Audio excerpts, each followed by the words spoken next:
Det her det er jo en lerløsning. Det erstatter jo typisk en giftplade, og det erstatter almindelig malerarbejde, som man nu bygger op med spartelmasse og grunder og så almindelig maling udover. Ikke også?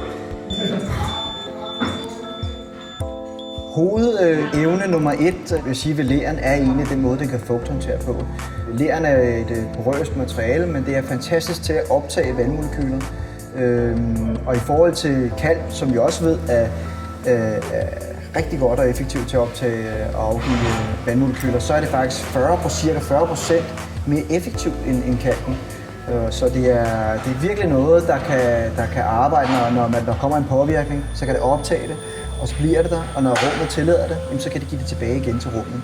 Og det betyder rigtig meget for selvfølgelig det indeklima, der er i det rum, hvor vi har leret, fordi vi har brug for i dag, for eksempel i et rum, hvor at vi har en påvirkning, når man går i bad, eller et påvirkning for, når vi sover, så har vi brug for at komme af med fugten på en eller anden måde, eller i hvert fald lægge den hen i stedet, så ikke den sidder som kondens nogle steder i vores rum eller i vores hus.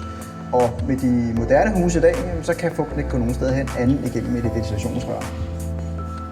Med den her løsning, der sørger vi for, at når der er en spidsbelastning på fugten i et hus, så går fugten i leren, og derfra kan den gå tilbage til rummet igen, når rummet tillader det. En af de egenskaber, som også er helt vildt fascinerende ved leren, det er faktisk, at den kan absorbere affaldsstoffer fra luften af. Der er små metaller, der er små kulpartikler, og det gør så, at de absorberer og spalter affaldsmolekyler og gør det passivt simpelthen. Og der er lavet test i Tyskland, hvor man på hospital har fået sat omkring en 1,5 cm lerpus på væggen på en hospitalstue. Og der opdagede man, at i gennemsnit kunne leren simpelthen reducere affaldsstofferne i luften med op til 80% cirka. Og det er jo fascinerende at tænke på, at vi ikke alene har et materiale, som ikke afgiver noget og er god til at regulere fugten, men faktisk kan vi også få nogle af vores affaldsstoffer fjerne for indeklimaet. Og det er sådan set lidt de gamle principper, for det kunne de gamle huse.